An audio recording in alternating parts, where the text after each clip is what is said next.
removing the financial biases and not trying to sell anything, where we are not promoting any one product. We are not saying that go buy gold, go buy a mutual fund. We are talking about the interest and the financial mindset. So money mindset was about how different financial goals are associated with different age groups. Right. So we discussed about what are the priority goals for people from age group of 20 to 30 and similarly from 30 to 40, 40 to 50 and beyond. So हर बार ऐसा होता है ना कि यार मैं मेहनत कर रहा हूँ, मैं पैसा कमा रहा हूँ, तो मैं आई एम नॉट एंजॉइंग, मैं इतना कमा रहा हूँ, उसमें से यार 30% तो मेरे को सेविंग करना पड़ेगा, यार मैं अभी यूज़ कर लेता हूँ। तो ये भी एक चीज़ है। फिर एकदम से शेयर मार्केट में मैंने 5,000 रुपये लगा दिए, उसका 15,000 हो गया तो मैं खुश हो जाऊँ। कोई बंदा कमाते समय स्ट्रेसफुल रहता है, दैट मीन्स उसने अपनी इनकम, अपनी एलिजिबिलिटी और अपनी रिक्वायरमेंट से ज़्यादा मटीरियलिस्टिक चीज़ों में इन्वेस्ट कर दिया है। अभी इतने सारे लोग मार्केट में जा रहे हैं, हज़ारों लाखों लोग, हर कोई जीतेगा तो हारेगा कौन? अल्टीमेटली पिछले 5 साल में कंसिस्टेंटली सेबी ने every year there are 93% of the people who come to stock market for trading lose money.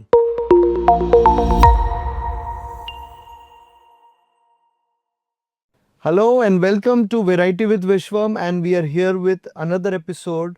This episode is with an intent where we want to create more financial literacy. We want you to save more money and earn more money and also get financially independent very soon. This episode is for everyone from entrepreneurs to a student who is going to start earning his first salary to a old age person who is going to retire or who is already retired. So this episode is for every one of us, and this episode is also for the young Indians, as India is a youth bound country. This episode is especially for the youth of India. We are a youth country and we are growing, and as India is growing, we need to grow at a faster pace. We need to save more, we need to earn more, we need to invest more, and that's where we are here. Variety with Vishwam is dedicated for that intention of giving purposeful content. So we have got our guest Bhavik Shah yet another time, and we are committed with various episodes. So Bhavik Bhai has also done an episode with us as a host where he had interacted with CS Ashish Bhai, and you can also tune into Varietyverse and check out that episode. Thank you Bhavik, and it is a great time. We've been as old friends meeting again and then working out, and really this series is going to be interesting where we are trying to actually get financial literacy on the table, removing the financial biases and not trying to sell anything, where we are not promoting any one product. We are not saying that go buy gold, go buy a mutual fund. We are talking about the interest and the financial mindset. So let's talk about, we had done an amazing episode, was money mindset last time, and it was amazing and people got some amazing response out of it. It has got more than 200, 300 plus watch hours, and it was an mind-blowing episode. So thank you very much audience for that amazing liking, sharing and forwarding and making Variety with Vishwam more popular. You're finding me in the new look, so stay tuned. And this is the new studio. I'm going to share with you a little bit about the studio. This is Variety Studios at House of Starts, an amazing concept which we are working together and an amazing collaboration. Thank you very much. Moving to the episode. Hi Bhavik, how are you doing? Hi Vishwam, I am fine. Thank you for inviting me again, and I hope that the last content was a value add for your audience and all of them. So Absolutely. yet another episode with a depth of content and concept on finance and behavior. Right. So right. how behavior shapes the investment decisions is what we are going to talk about today. Right. Let's deep dive into it, and all right. Let's before moving to the new episode, let's give them a little brief about what we discussed in the money mindset episode. If you can share a little bit brief about what should be the money mindset of the people. And if you share a little bit, and maybe people are more interested in watching the episode, they can go and also watch the first part. So money mindset was about how different financial goals are associated with different age groups. Right. So we discussed about what are the priority goals for people from age group of 20 to 30, and similarly from 30 to 40, 40 to 50 and beyond. So basis your priorities in that age group, what are the products and what are the avenues which you can consider for investing, and for that how you can approach through a financial planning route, because there are plenty of products available in the market. So what suits which age group is what we broadly discussed in that. And once the investment journey starts, what should be your frame of reference and what should be your behavior towards that investment was all about that episode which we discussed. Right. Now, in this episode, we are going to talk about majorly about the behavior of people, and also Gujarati mindset about it. And हर बार हम अलग अलग चीज़ें biases लेके बैठे होते हैं, अपना मन बोलता है वैसे हम घूमते रहते हैं. हमारा बहुत सारे माइंडसेट्स है जिसकी वजह से कई बार बेनिफिट भी होता है. माइंडसेट ही है जो सब कुछ हमें बनाता है और जो सब कुछ बिगाड़ता है. तो हम एक माइंडसेट की बात करें और कौन से माइंडसेट डेंजरस हो सकते हैं, हम उसकी बात करें और कैसे माइंडसेट होने चाहिए. हम थोड़ा दिमाग के बारे में बात करेंगे, और दिमाग और पैसा, the money and the mind, let's put it together and let's try to balance and remove our biases. So हर बार ऐसा होता है ना कि यार मैं मेहनत कर रहा हूँ, मैं पैसा कमा रहा हूँ, तो आई एम नॉट एंजॉइंग. ऐसा लगता है कि यार I am force to make money, कि भाई मेरे को पैसा कमाना एक कंपल्जन है. अगर मेरे को एक कंपल्जन दिया जाए कि तो मैं घर पे आराम से पड़ा रहूँगा और पैसा कमाना नहीं, और मैं जब पैसा कमाता हूँ तब आई एम इन स्ट्रेस, यार ऑफिस जाना पड़ेगा. अरे यार खुशी से जाओ ना. आप जब पैसा कमा रहे हो तो अच्छी बात है. तो पैसा कमाते हो तो फिर अपना वो टाइम पे बहुत स्ट्रेस रहता है कि भाई मेरे को ज़बरदस्ती पैसा है. फिर सेविंग करना होता है तब भी ऐसा होता है, यार मेरा 10,000 का सैलरी है या मेरा 10,000 का इनकम हो रहा है, मेरा पर वीक मैं इतना कमा रहा हूँ, उसमें से यार 30% तो मेरे को सेविंग करना पड़ेगा, यार मैं अभी यूज़ कर लेता हूँ. तो ये भी एक चीज़ है. फिर एकदम से शेयर मार्केट में मैंने 5,000 रुपये लगा दिए, उसका 15,000 हो गया तो मैं खुश हो जाऊँगा, और फिर वो 5,000 का 3,000 हो गया तो मेरे को दुखी होगी. तो ये सब माइंडसेट के बारे में थोड़ा आप शेयर करेंगे. ये जो आपने बोला उसमें बॉटम लाइन हर जगह पे क्या है, कोई भी डिसीजन कोई बंदा लेता है in current scheme of things, mostly आप ऑब्जर्व करोगे most of the decisions are with two things, either by influence of the screen or through an impulse decision. कोई बंदा कमाते समय स्ट्रेसफुल रहता है, दैट मीन्स उसने अपनी इनकम, अपनी एलिजिबिलिटी और अपनी रिक्वायरमेंट से ज़्यादा मटीरियलिस्टिक चीज़ों में इन्वेस्ट कर दिया है, या उसने उतनी ज़्यादा EMIs अपने बर्डन पे ऐड कर दी है, so that he is force to go for the work. कई बार लोग ड्रैग करते हैं. आजकल आपने सुना होगा lot of people are facing burnout. तो बर्नआउट ये कॉन्सेप्ट पिछले 10-12 साल में आया है. आज से 20-25 साल पहले ये बर्नआउट का कॉन्सेप्ट था ही नहीं. So why this burnout? Because you are stretching yourself beyond the means. तो आपको ये मटीरियलिस्टिक चीज़ें जो एक्वायर करनी है उसमें व्हाट इज़ द पर्पस और meaning you are deriving out of it. So ultimately any decision, whether it is investment, career, anything should have a purpose and meaning behind it. तो impulsive जो भी चीज़ें करोगे, temptation driven जो भी चीज़ें करोगे, उसमें स्ट्रेस नहीं आएगा तो क्या होगा. Right.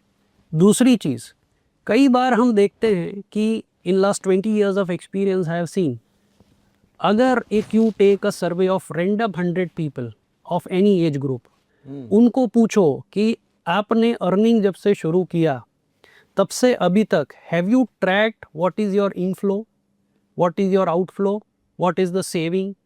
Where are you investing, खर्चा कहाँ करते हो, have you prepared a budget plan. उनके पास लगभग out of 100 99 people will not have that budget.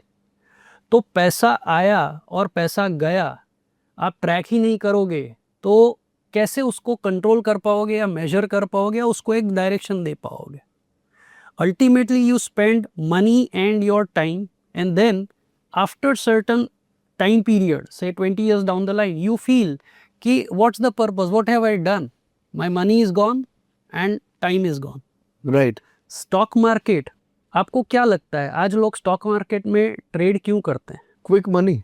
क्यों चाहिए क्विक मनी? बस फटाफट सब कुछ कर लेना जल्दी. उसके बाद क्या? उसके बाद उसके बाद कुछ नहीं. उसके बाद कुछ लॉस नहीं. करो. कुछ नहीं. This is the real. उसके बाद लॉस करो. सोच के जाओ कि फटाफट पैसा बन जाएगा. Purpose पैसा नहीं है. पैसा तो बनेगा ही नहीं ना. कोई ऐसा तो है नहीं. It's not that people who go into we are not promoting anything to do with gambling, but people who go to casinos. We had talked about casino last time. You had mentioned in the podcast, I remember. So अगर मैं casino में जाता हूँ, हर इंसान थोड़ी जीतता है, पर हर इंसान यही सोच के जाता है कि मैं तो जीतने वाला हूँ. वो अपनी ना लिमिट तय करता है, तो आपने जैसे बताया था ना, अपनी वो लिमिट तय करता है. जैसे मैं कसिनो में जाता हूँ तो मैं ये तैयारी से जाता हूँ कि मेरा लक खराब है. मेरा लक अच्छा ही है. अगर ये सोच के मैं हर बार खेलूंगा तो शायद मैं वो बायस में आ जाऊंगा कि यार मेरे को तो पैसे लग ही जाने. अभी इतने सारे लोग मार्केट में जा रहे हैं, हजारों लाखों लोग, हर कोई जीतेगा तो हारेगा कौन? सो यहाँ पे भी again the purpose is different. Stock market is an asset class. It's an Avenue for wealth creation over a longer period of time. आज अगर आप स्मार्टफोन यूज करते हो और आपने कोई स्टॉक का नाम सर्च किया है गूगल पे 3-4 times, you have seen the price of that stock. Your smartphone is smart enough to give you the notification of that stock and that updates on a regular basis. Right? So, मैं एक और example आपको देता हूँ. Suppose ये चाय है. चाय में हमने जहर मिलाया है, जहर की मात्रा पता नहीं है, तो क्या आप चाय पियोगे? इट्स अ रिस्की है. पता नहीं कि ये जहर मेरे को मारने वाला है. थोड़ा भी जहर होगा तो भी मैं नहीं पीऊंगा. नहीं पीऊंगा. So speculation is gambling and gambling is like that.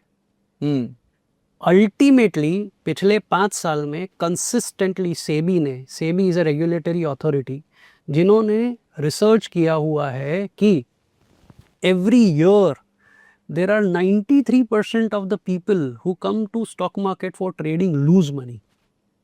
Only 7% people make money. Out of that 7% people, half of them make return less than a fixed income instrument. तो रियल वेल्थ कितने लोग बना रहे हैं? खाली 3.5% लोग बना रहे हैं. और कौन सा ऐसा एवेन्यू है जहाँ पे अगर 95% of the people are losing money, तो वहाँ odds are in your favor that you will also make money on a consistent basis. Do you have the skill set? Do you have the resources? Do you have the time? आप एक profession में सालों तक time invest करते हो to gain an expertise and degree. Stock market क्या part time चीज की बात है? So the whole bias, the whole concept is being portrayed in a different scheme of things. तो ये बायसेस ही हैं. ये हमारे माइंड के अंदर जो हमने ब्लॉकेजेस, इसको हम बोलते हैं मेंटल अकाउंटिंग. अगर कोई बंदा पीपीएफ में इन्वेस्ट करता है तो वो 15 साल तक वो पैसा देखता नहीं है. अगर प्रॉपर्टी में इन्वेस्ट करता है तो पूरी एक जनरेशन तक वो अपनी वेल्थ की एप्रिसिएशन को काउंट भी नहीं करता है. बट अगर म्यूचुअल फंड में या स्टॉक मार्केट में एक स्टॉक ले लिया या कोई म्यूचुअल फंड्स खरीद लिए तो हर रोज उसका भाव देखता है. बात तो यही है कि आज कोई भी चीज का अप्रिसिएशन होता है, कोई भी चीज का अप्रिसिएशन होगा. अगर आप उसको देखते रहोगे तो आप उसको बेचने का ट्राई करोगे कि मेरे को उसका प्रॉफिट गेन करना है, या चलो मेरे पास मैंने 2 करोड़ का कोई प्रॉपर्टी लिया था, आज वो 5 करोड़ हो गया, तो आपको मन करेगा कि बेचना है. पर आप घर का प्राइस नहीं देखते हो. कोई भी अगर घर का प्राइस है जो आपको बेचना नहीं है तो आप उसका प्राइस नहीं देखते हो. अगर आपका, क्योंकि इसके अंदर है कि आप वहाँ पे रह रहे हो। दूसरी बात, अगर आप गोल्ड का प्राइस बार बार देखोगे तो I am literally feeling that I advise someone in the family that you just buy some gold on a regular basis, just out of after taking inputs from multiple advisors that gold के अंदर थोड़ा बहुत 1% होना चाहिए। तो जैसे ही ये gold का सर्ज आया, अभी जैसे गोल्ड का कुछ उनका एंट्री कुछ 60 65 70 हज़ार के प्राइस पे था, और अभी जहाँ पे गोल्ड है तो इट इज़ नियरली डबल और शायद डबल के ऊपर है। तो वो एंट्री पॉइंट पे अगर आप बार बार देखोगे तो जोयानु झेर, जो गुजराती में बोलते हैं जोयानु झेर, आज एक बार आपने देख लिया तो फिर आप उसको बेचे बिना नहीं खड़े रह पाओगे। सो दिस जो आपने बोला जोयानु झेर, that is the temptation driven and impulse driven decision. मैं आपको मेरी बात करता हूँ। I got married in 2010। बराबर। व्हेन आई गॉट मैरिड, हमारे इंडियन कल्चर में है कि womens are been gifted with gold. So when I got married, the price of gold was 16,500 rupees for a 10 gram of gold. Right? Today it is almost how many times? 4 to 5 times of what is there. But none of us in the family have seen the price of that gold. Right. आज भी कोई देखता नहीं है इतना भाव बढ़ने के बाद। क्यों? क्योंकि पर्पस है हमारा क्लियर कि ये गोल्ड जो हमने खरीदा है या जो गिफ्ट में आया है, that has an emotional attachment to him, और उसको हमने बेचने के लिए नहीं एक्यूमुलेट किया है, बराबर। To consume it. Similarly what you said for the property, property आज से 30 साल पहले जिसने खरीदा है, the purpose was to stay consume. वो प्रॉपर्टी बेचोगे तो आज उसी एरिया में नया प्रॉपर्टी खरीदने जाओगे तो जितने में बेच रहे हो उससे ज़्यादा में ही मिलने वाला है। So everything revolves around behaviour. इसको एक कॉन्सेप्ट बोलते हैं कन्फर्मेशन बायस। आप वही एक्सेप्ट करते हो जो आपको एक्सेप्ट करना है। फाइनेंस में बोला जाता है कि वी टेक रैशनल डिसीजन। हम कभी रैशनल डिसीजन नहीं लेते हैं। This is confirmation bias, wherein people take decisions which suits their upbringing, their belief system, their frame of reference and their mental accounting. तो जे घड़ाया हो है, जैसे बोलते हैं, जैसे आप बने हो, जैसे छोटे से बड़े होते हो, आपके एक्सपीरियंसेस आते हैं तो उससे आपका माइंडसेट बिल्ड होता है। मैं आपको एक एग्जांपल शेयर करता हूँ। मैंने कई ऐसे लोग देखे हैं जो घर पे मेड का काम करते हैं, ऑटो रिक्शा चलाते हैं, वो ठेला लेके सब्जी बेचते हैं, वो वाइट वॉश का काम करते हैं, पेंट का काम करते हैं। वो लोग खाली 2000 का या 2500 का या 1000 का SIP करते हैं, पर उनका पैसों का कंपाउंडिंग एक इंटेलिजेंट MBA से ज़्यादा होता है। बराबर। क्यों है? क्योंकि उनको कंसिस्टेंटली पैसा बचाना उनके लिए ज़रूरी है, और वो कंसिस्टेंटली करते कि નહીં, મારે બચત કરવાની જ છે, મારે એમાંથી પૈસા નથી કાઢવાના, મારે घर बनाવાનું છે। उनके पर्पस है कि मुझे घर बनाना है, मुझे ज़मीन लेनी है, मेरा लोन है, मेरे को किसी को लोन चुकाना है, तो वो अलग अलग पर्पस है। मेरे को गाड़ी लेना है। पर्पस तो हायर इनकम एज ग्रुप वाले के भी है, पर उसमें वो डिसिप्लिन या बिहेवियर नहीं है। क्यों? क्योंकि there is a concept called over confidence bias. आज मैं MBA हूँ तो मैं मार्केट को अच्छी तरह जान सकता हूँ, मैं स्टॉक मार्केट को अच्छा समझता हूँ। वो बंदा जो सब्जी का काम करता है या मेड का काम करता है या पेंट का काम करता है, वो बंदा अपने इंटेलिजेंस को ज़ीरो कर देता है। वो एडवाइज़र के थ्रू अगर इन्वेस्ट करता है, वो ट्रस्ट कर देता है कि मैं इंटेलिजेंट होता तो मैं ये काम नहीं करता। So I have outsource the intelligence to someone else. I have outsourced the intelligence to someone else and I trust that person. अभी उन्होंने सेट कर दिया, फिर मुझे देखने की ज़रूरत नहीं है, और वो अपने माइंड में एक फ्रेम ऑफ रेफरेंस सेट कर देते हैं कि ये पैसा मुझे बताया गया 10 साल तक देखना नहीं है तो मैं नहीं देखूंगा। They don't use app on a regular basis.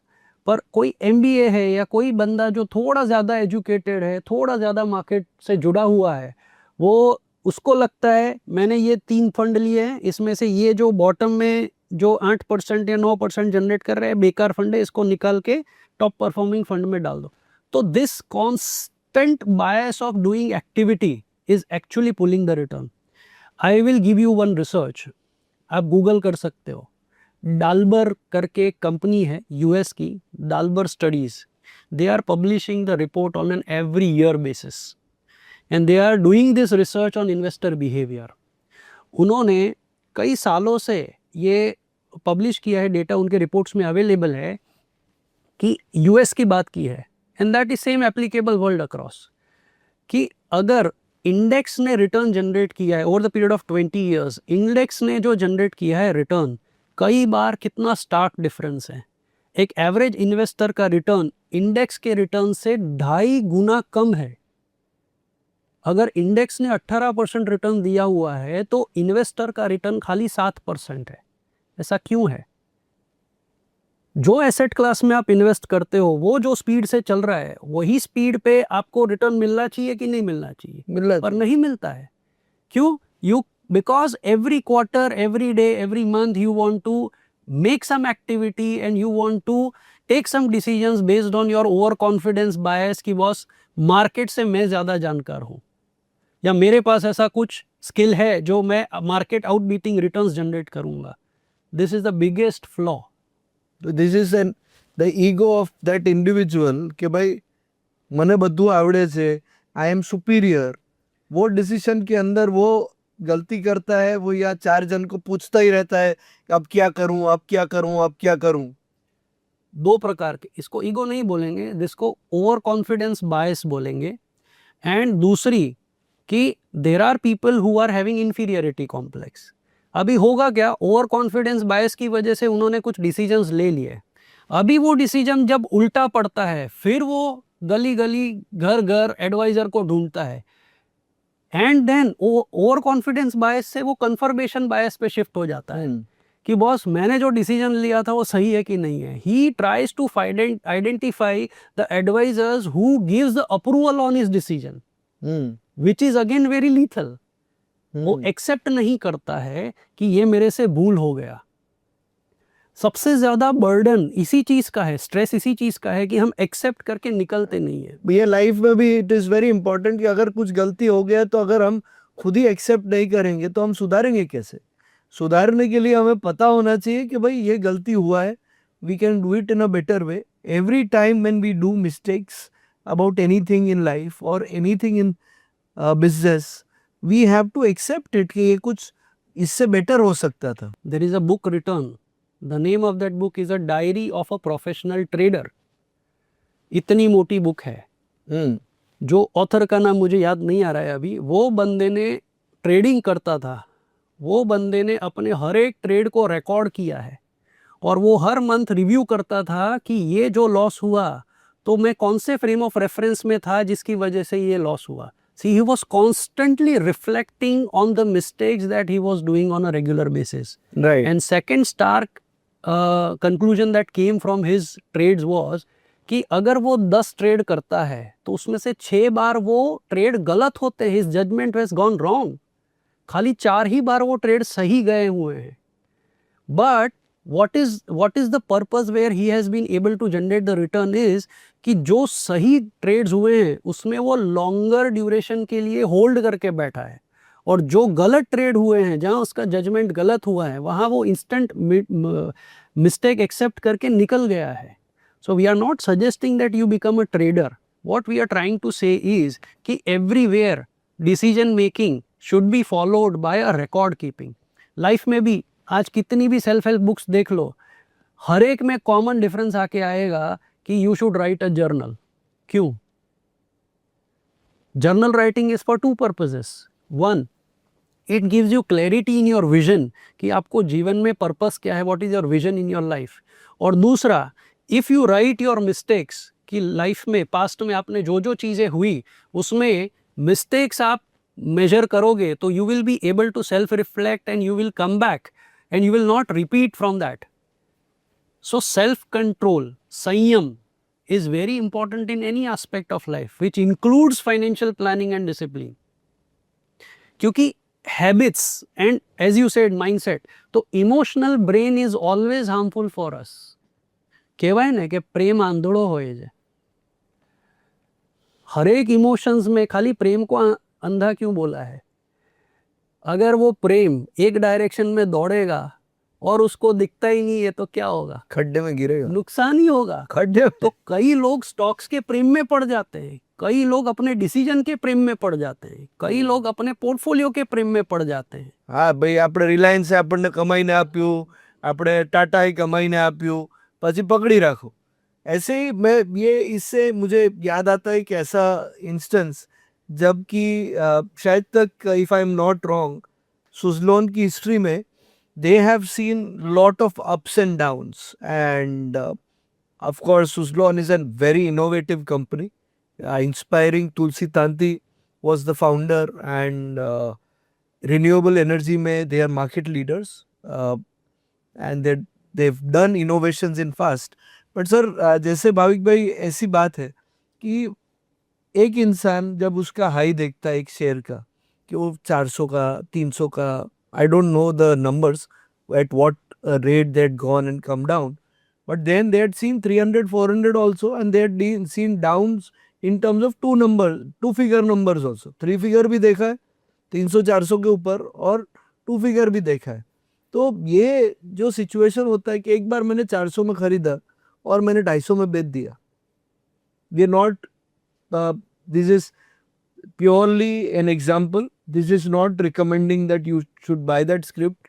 Please buy any script based on your advisors and based on your analysis. We are not recommending anything. So वो बंदा 30 रुपए में या 20 रुपए में शेयर कभी नहीं खरीदता है. ये सालो ये शेयर तो अपने काम का नहीं है, एक बार नुकसान दे दिया अभी उसको भूल जाओ. तो उसका क्या रीजन होता है?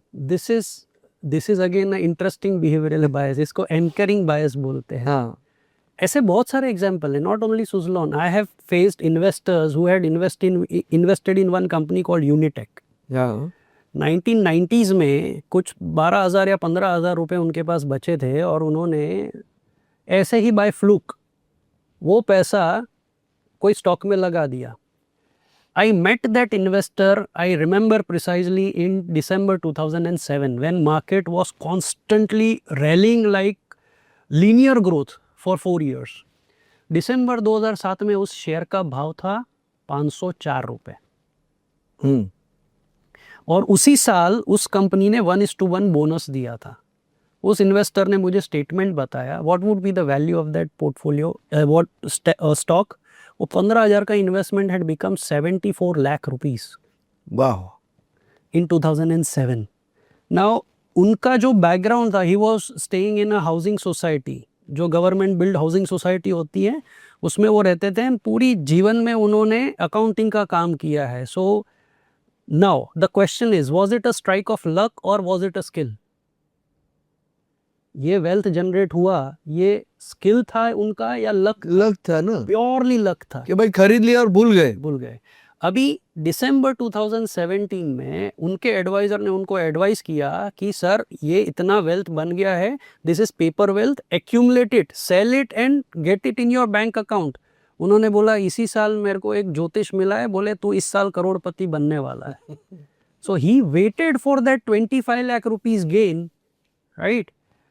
पर उन्होंने ये नहीं देखा कि मेरा कितना वैल्यू हुआ है. 15 का 25, 15,000 का 74 lakh. 74 lakh. Yes, that has happened. और वो 24-25 लाख की लालच में अभी यूनिटेक का प्राइस आप देख लो, ही हैज कंप्लीटली लॉस्ट. वो 74 लाख रुपीस गया, उनकी कोई फाइनेंशियल सिचुएशन चेंज नहीं हुई, वो वहीं के वहीं हैं जहां वो 2007 में थे. So what happened? This is क्या प्राइस है अभी यूनिटेक का, क्या होगा? It is almost near to zero, because there were a lot of cases that happened and the MD was behind the bars and lot many things happened after that. So क्या किया? 15,000 का journey 74 lakh से अभी 15,000 या जो भी है value, it is less than 1 lakh rupees. तो ये जर्नी को आपने खाली पेपर पे देखा, you didn't experience that. What will you call it? उल्टा एग्जाम्पल, दूसरा एग्जाम्पल जो आपने बोला सुजलॉन, 500 रुपये 400 रुपये के आसपास भाव था, लोगों को बहुत ही अच्छा भविष्य दिखता था उसका, बहुत सारे लोग 400-500 पे लेने को तैयार थे. बट यहीं पे एडवाइज़र, रिसर्च एनालिस्ट का रोल इम्पॉर्टेंट है, क्योंकि तब वो प्राइसिंग आप देखो तो वो प्राइसिंग में बैलेंस शीट में there was a lot of debt. जो लोगों को थोड़ा समझ आता है वो डिसाइड करेंगे कि ये valuations is not in favour. ये हमने लास्ट पॉडकास्ट में भी डिस्कस किया था कि any decision should be weighted between price and value.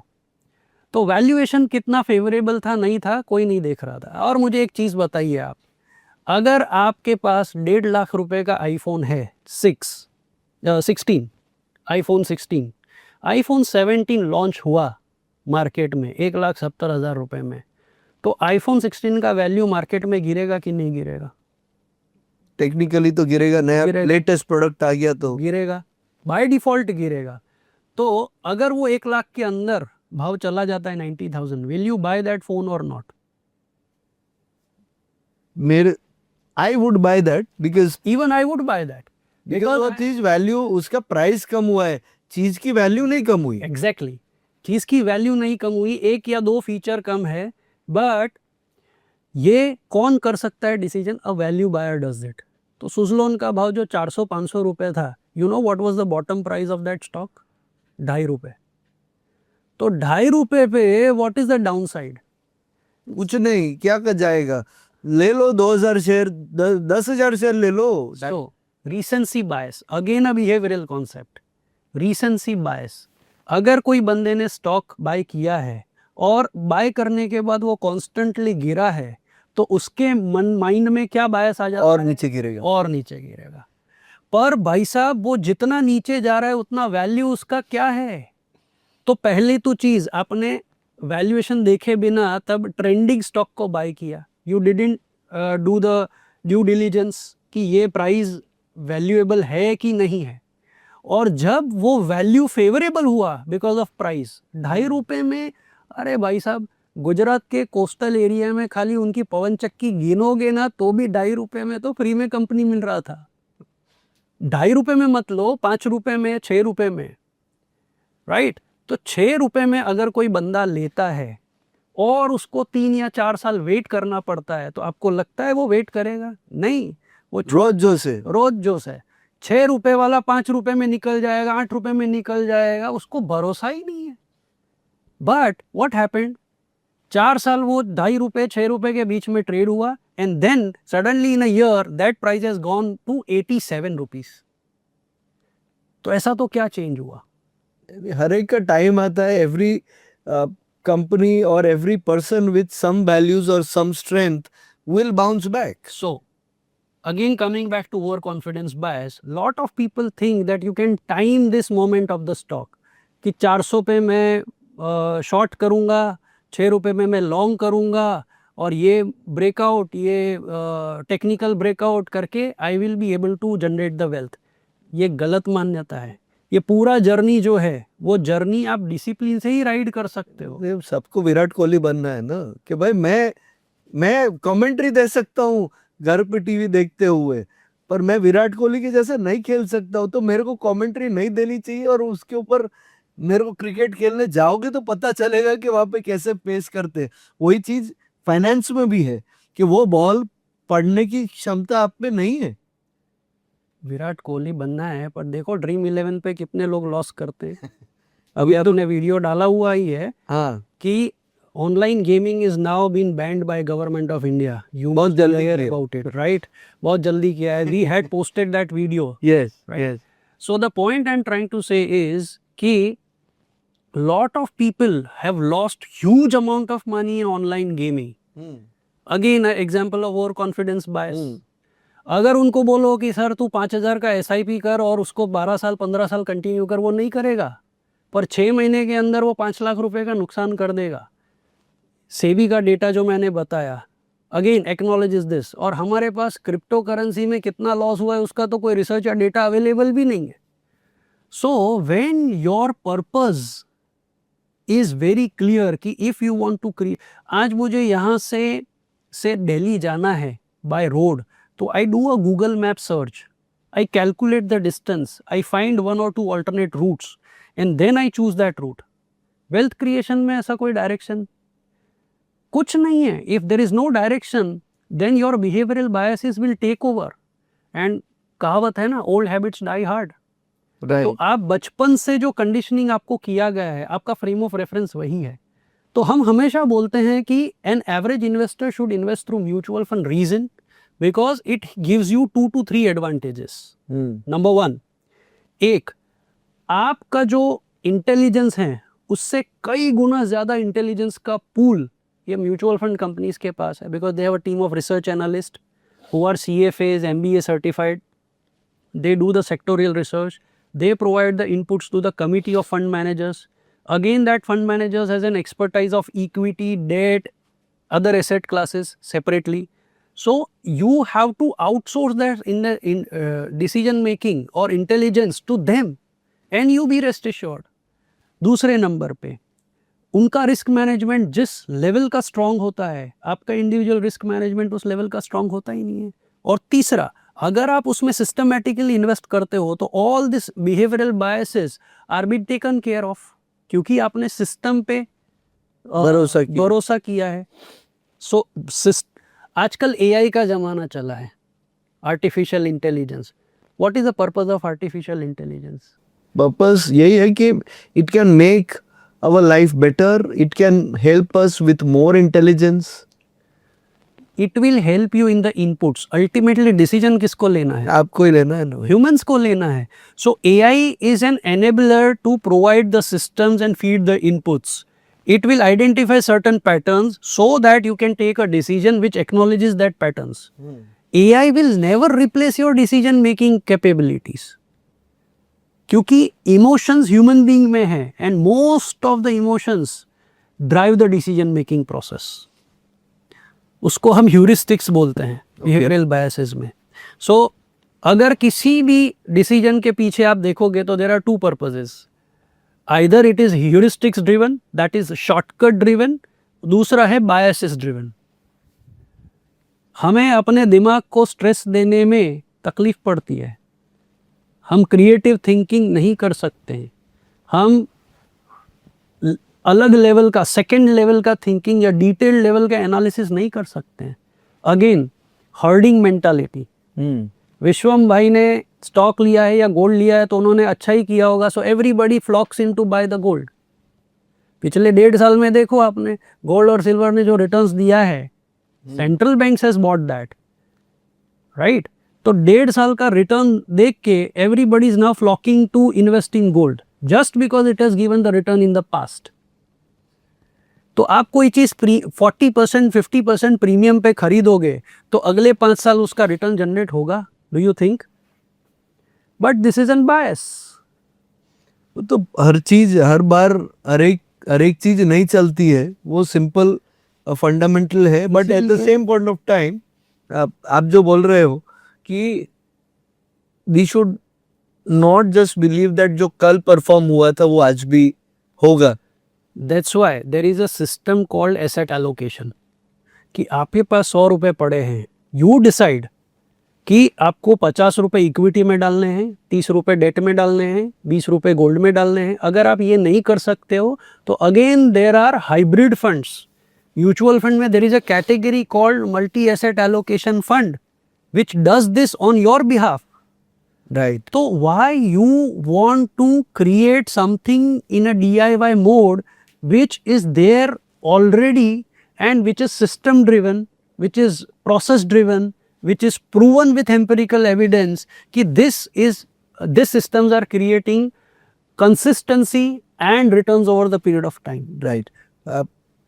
Right. Now I would want to ask over here, before diving further, I would want to go in terms of what should be an ideal portfolio of a normal individual who has to invest 10 to 20,000 a month. अगर किसी को 10 से 20,000 रुपये हर महीने डालना है तो 10 साल में वो पैसा कितना होगा? हो सकता है just a ballpark idea कि 10 to 20,000 if someone is investing in multiple assets. We're talking about a safe mindset where we want to invest in FD, we want to invest in say post, we want to invest in gold, we want to invest in government schemes, different things. Now what should be the ideal mix? This question itself has two flaws. there is nothing called ideal portfolio.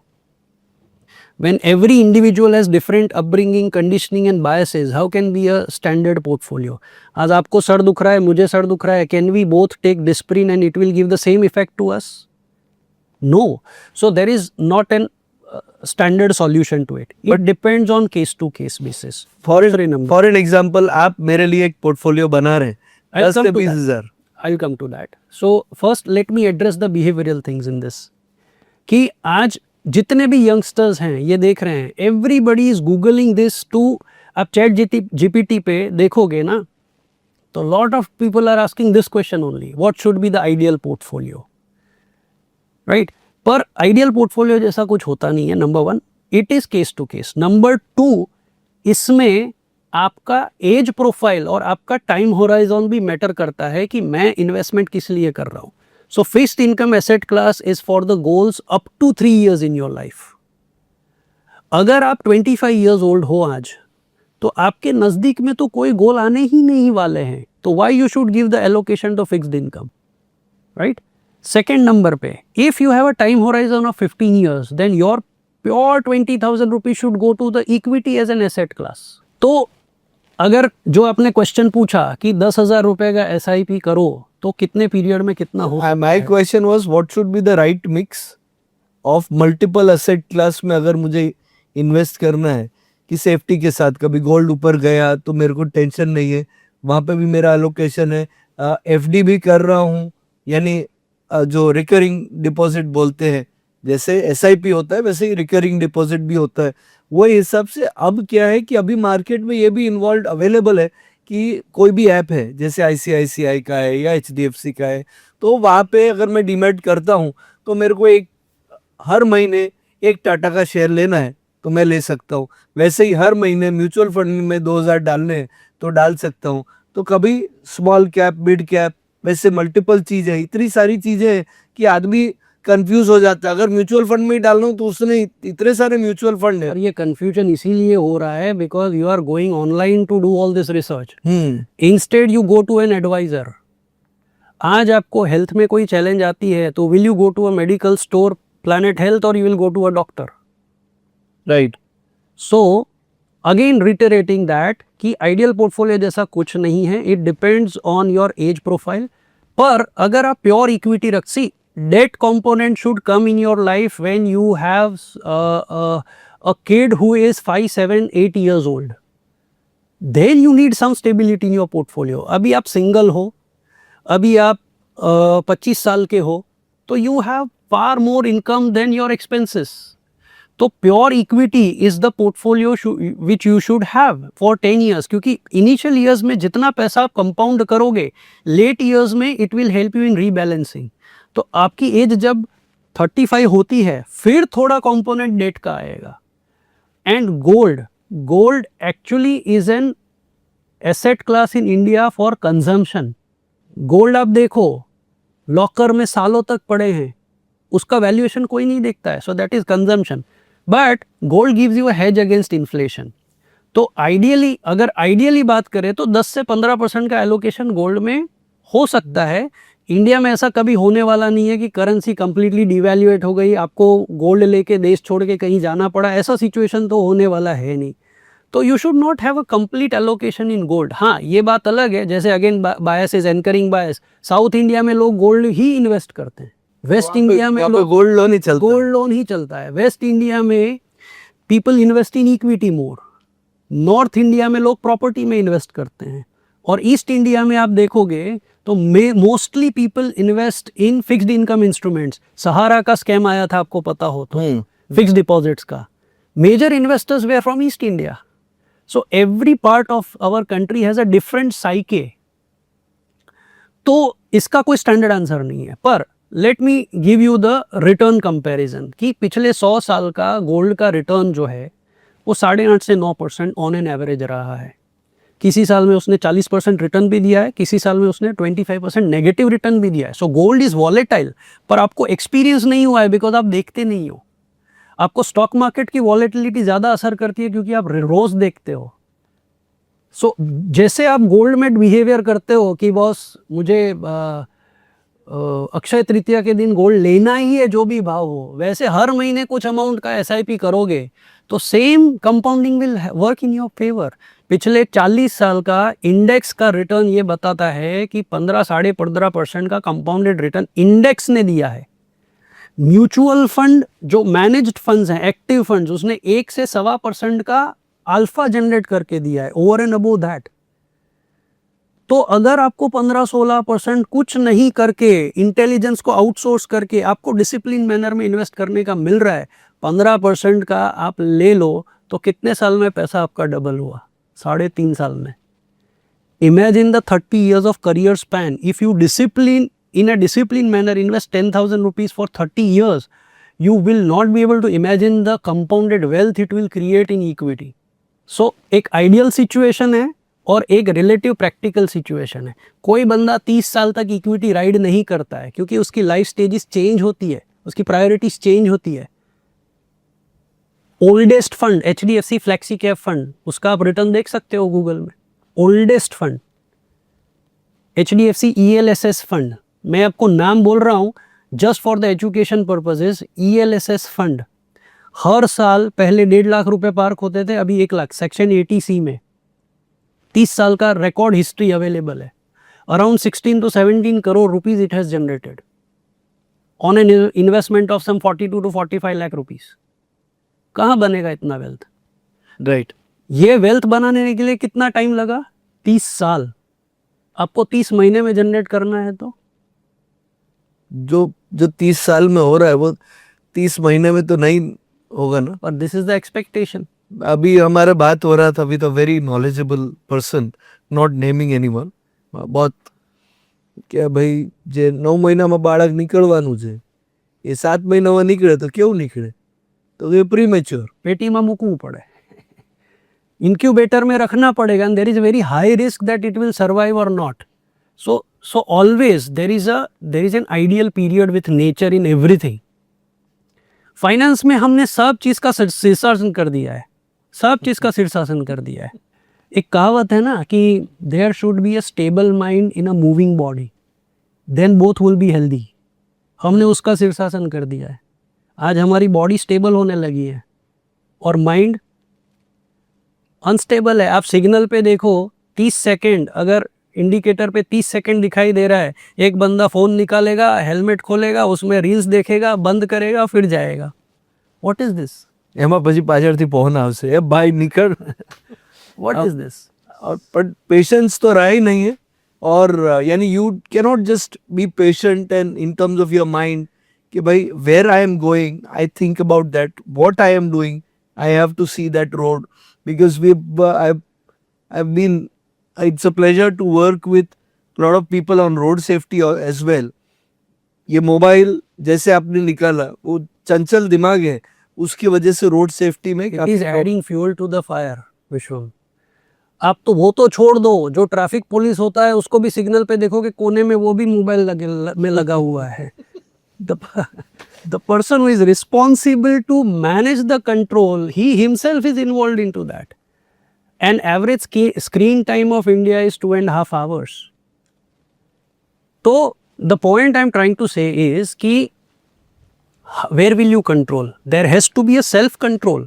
एक भाई साहब ने मुझे, I was in Bhavnagar in one event, एक भाई साहब ने मुझे पूछा कि सर इतना सारा स्कैम हो रहा है, इतना सारा ये हो रहा है, लोगों का पैसा कम हो रहा है, तो रेगुलेटर क्या कर रहा है? मैं बोला भाई साहब, जो बंदा सिगरेट पीता है वो पॉकेट में सिगरेट का बॉक्स रखता है ना, सिगरेट के बॉक्स के पीछे की साइड कौन सा इमेज देखने मिलता है? कैंसर वाला। कैंसर वाला। तो वो आपको डिस्क्लेमर दे रहा है कि मुझे आप कंज्यूम करोगे तो ये पॉसिबिलिटी है। वो बंदा उस पॉसिबिलिटी पे ध्यान देता है कि वो मज़े लेता है? तो मज़े ले रहा है ना, मज़े ले रहा है। तो पॉसिबिलिटी कितनी है? There is a 400% growth in terms of cancer in India, है कि नहीं है? तो इसमें रेगुलेटर क्या करेगा? ग्रीड का कोई रेगुलेशन नहीं हो सकता। Self control is something which will work there. So that's where you need an adviser, you need, क्योंकि आप अपना दिमाग टेम्पटेशन ड्रिवन, इम्पल्स ड्रिवन कर रहे हो, तो देयर शुड बी समवन। एक कुत्ता है रैंडम स्ट्रीट डॉग एंड एक पालतू कुत्ता है, दोनों में फ़र्क क्या है? You have 2 dogs right, yes, तो फर्क क्या है? वो घर पे है तो थोड़ा ट्रेन किया हुआ है, थोड़ा डोमेस्टिकेट किया हुआ है, उसकी पहले की ब्रीडिंग ऐसे की हुई है so that they are more, they can be domesticated. But over here at the same point of time, the street dogs, they are more habituated, and their span of life is also less because they are not vaccinated. There are a lot of factors, but at the same point of time, the street dog is under more stress than a home dog. Discipline, cultured, conditioning, and eight the same time जब उसको आप बाहर लेके जाते हो आप उसको गले में पट्टा डालते हो. So his mind is conditioned in order to follow a specific tenets. You are trying, you can control him in a better way, right and he takes your command. Right He listens to you, वो आपकी सुनता है. Correct. तो उसके outcome क्या है? उस dog की लाइफ स्पैन अच्छी है, वो कल्चर्ड रहता है, वो डिसिप्लिन रहता है, लोगों को अच्छा लगता है, right. Who is controlling it? You as an owner is controlling it. So एक आम आदमी है जिसको फाइनेंस के बारे में कुछ जानकारी नहीं है, कमा रहा है, पर he needs somebody as an adviser to guide them to come. अभी उसको तो आप पट्टा तो पहना नहीं सकते हो, right? So there is a complete, so you have to give, if you are not able to self control yourself, you have to give that control to someone else to discipline. बच्चे को school में हम डालते हैं, क्यों? घर पे पढ़ाओ ना, मम्मी पापा से कल्चर्ड होगा वो? कंट्रोल ही नहीं होगा. नहीं होगा, मम्मी पापा खुद कंट्रोल में नहीं है तो वो हमको कंट्रोल करेंगे. क्योंकि मम्मी पापा भी उनकी मम्मी पापा के पास नहीं रहते ना.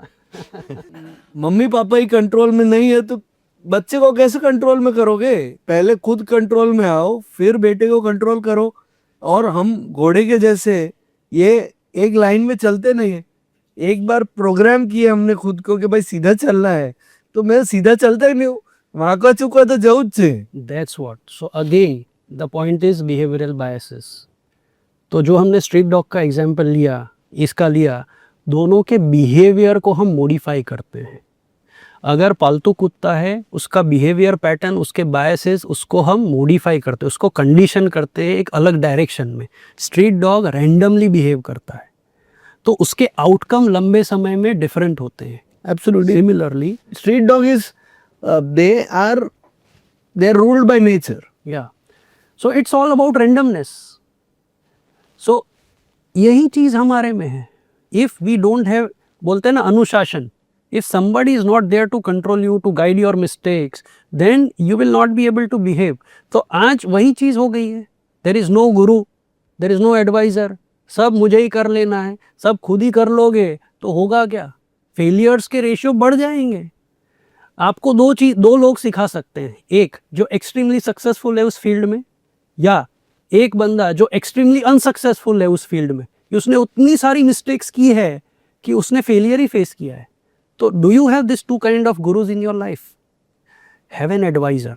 कई लोग ये आर्ग्यू करते हैं कि एडवाइजर को खुद को नहीं पता है. भाई साहब, आपसे तो बेटर पता है, आपसे तो उसका बिहेवियर प्रॉपर है, right?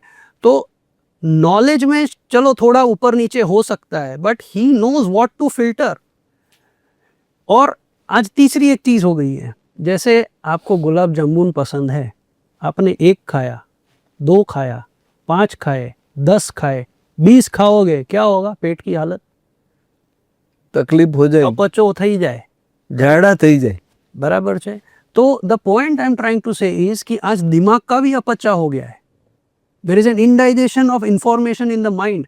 You are bombarding yourself with so much of irrelevant information. अभी यूक्रेन रशिया का वॉर चल रहा था, lot of people were asking कि यूक्रेन का क्या होगा, रशिया का क्या होगा. अरे भाई साहब, तेरे को यूक्रेन में जमीन लेना है, क्यों चिंता कर रहा है यूक्रेन की? इंडिया का मार्केट अच्छा कर रहा है, Indian macro economics are doing good, you keep investing in that, have confidence. And all the bearish phase is temporary. You cannot time the bearish phase, you have to ride that journey. आज screen influence ने लोगों को ये सिखा दिया है कि you can time the market. You can not time the market. किसका दिमाग कब सनकेगा, कौन क्या स्टेटमेंट डालेगा, किसको पता है? So you cannot judge that. So you have to be consistent in everything and you have to wait for opportunities, and you have, after picking up the opportunities, you have to wait for your right time.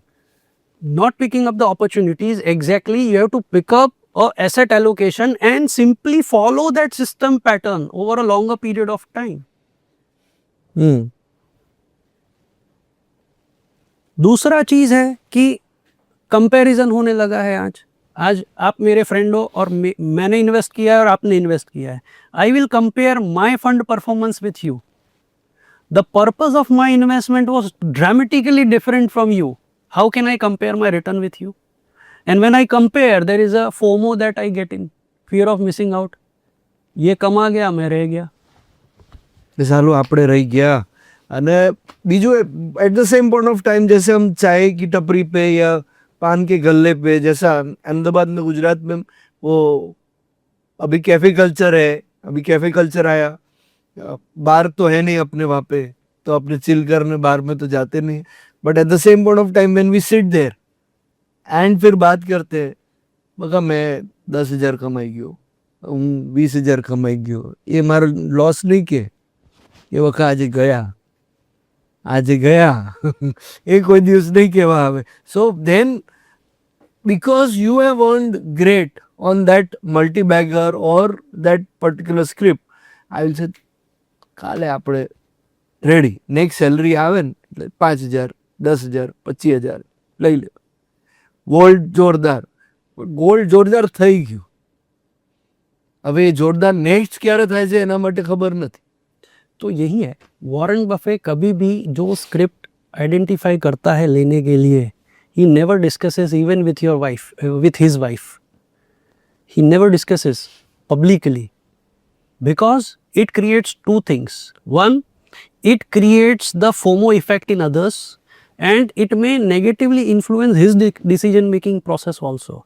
आज ये trending हो गया है. Everybody wants to boast on their successes and earnings, materialistic accumulation. Nobody. तो अगर ये हर कोई कमा रहा है, तो सेबी का डेटा क्यों बोल रहा है कि 93% people are losing money?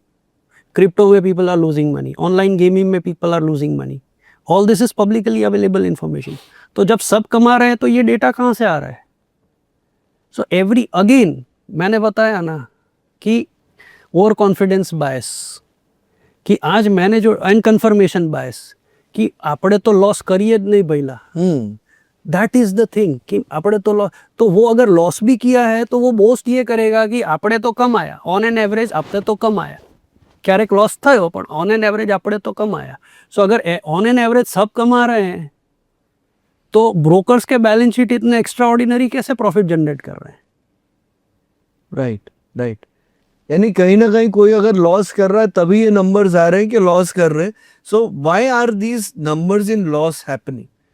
Trading is a zero sum game, Vishwam. Your profit is my loss. How will you earn money if I don't lose? In short term it is just turning the table. So it is a transactional thing. कल आपका loss मेरा profit होगा, right? पर longer term में there is a transformation which happens, कि business का actual worth आपको longer term में वैल्यू जनरेट करके देता है. पर मुझे पेशेंस रखना पड़ेगा ना, उतना इन्वेस्ट करने, उतना लंबा समय इन्वेस्ट करने के लिए. जी. तो that's where. So any businessman creates the value over the period of time. If you are a partner in that business, you will create the wealth over a longer period of time. Short term में nobody can जज. It's like Yudhishthir नहीं जीत सका था तो आप कैसे जीत पाओगे? शकुनी के पास अलग प्रकार के कुछ पावर था, टैलेंट था, यानी वो मार्केट था कि भाई मारे जे नाखू ऐसे हूँ नाकिस. અને eight the same point of time कल क्या होने वाला है, जैसे अभी बॉम्ब ब्लास्ट हो गया, अभी रिसेंटली दिल्ली में बॉम्ब ब्लास्ट हुआ. It's a sad incident and we hope these things stop. But market is are also driven कि जब वॉर लाइक सिचुएशन होता है, कुछ भी होता है, तो मार्केट फ्लक्चुएट करता है. तो मुझे नहीं पता कि कल का दिन क्या लेके आने वाला है. कल अहमदाबाद में जब अर्थक्वेक हुआ था तो मुझे नहीं पता था कि कल अर्थक्वेक होने वाला है. So, in a day, there is a more risk to your life rather than the market. People give more weightage to market का risk than their life's risk. यही बॉम्ब ब्लास्ट में 11 लोग मर गए दिल्ली में. क्या उनको पता था कि 5 सेकंड के बाद मैं नहीं रहने वाला हूँ? It was in a metro parking area. तो मेट्रो तो कैसा है, there is a high foot steps. तो ऐसे एरिया में तो पब्लिक आते जाते रहती है, राइट. तो लाइफ का रिस्क ज्यादा है, तो आप उसको अंडर वेट देते हो और मार्केट को ओवर वेट देते हो. Right right right. तो again this is all behaviours कि आप कहाँ वेटेज देना चाहते हो, कहाँ नहीं देना चाहते हो, that depends on you. Right. और अगेन एक दूसरा बायस पॉइंट आता है कि जो मार्केट में मैंने कमाया है वो कभी नीचे जा ही नहीं सकता. मैंने अगर रिलायंस में कमाया, जैसे बहुत सारों का स्टोरीज है, हमने गुरु मूवी में भी देखा, बहुत सारे मूवीज में भी देखा. अरे वो स्टोरी है कि भाई करोड़ों बने हैं, उसमें से लोगों की शादियां हुई. कुछ ऐसे केसेस है जिसमें रिलायंस का शेयर बेचने से लोगों ने घर खरीदे, टाटा के वजह से लोगों ने हिस्ट्री खरीदी. यानी लोगों ने अपने पूरा वेल्थ उससे बनाया है. और फिर जब रिटायर होते कि चलो अपनी પાસે 50 લાખ રૂપિયાના ટાટાના શેર છે, ટાટા તો કમાવાનું જ છે. Okay, Tata is a great company, Reliance is a great company, Airtel is a great company. सबकी शुरुआत थी, उन्होंने कमाया है. पर ऐसे क्या कोई स्क्रिप्ट में बायस होना चाहिए कि ये आज कमाया है तो 10 साल के बाद भी कमाएगा? आपकी लाइफ के स्टेजेस का सर्टेनिटी है कोई? नहीं है.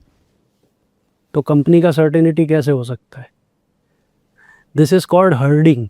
ये जो आपने बोला ना, it's a herding mentality. Media में क्या बिकता है पता है? नरेटिव्स. विश्वम भाई ने करोड़ों कमा लिए फलाना फलाना स्टॉक से, दैट इज अ नरेटिव. तो ये नरेटिव दूसरे लोगों को टेम्प्ट करता है to participate in that. It is going to be a next Apple, it is going to be a next फलाना फलाना स्टॉक. Absolutely right. बट अगर आप देखोगे तो जिन्होंने भी ये इतना मल्टीफोल्ड वेल्थ बनाया है, मैंने आपके साथ अभी रिसेंटली 2 केसेस स्टडी अपन ने डिस्कस की है. One case you discussed about Suzlon, another I discussed about Unitech. This is a classic reverse of what we are discussing right now. A person made from 15,000 to 74,000, could he take the benefit of it? ऐसी stories कभी भी media में नहीं आती है. Media में खाली success stories आती है, और वो सक्सेस स्टोरीज 100 में से 3 हो लूँ, but it is highlighted as narratives, जिससे हर्डिंग आता है.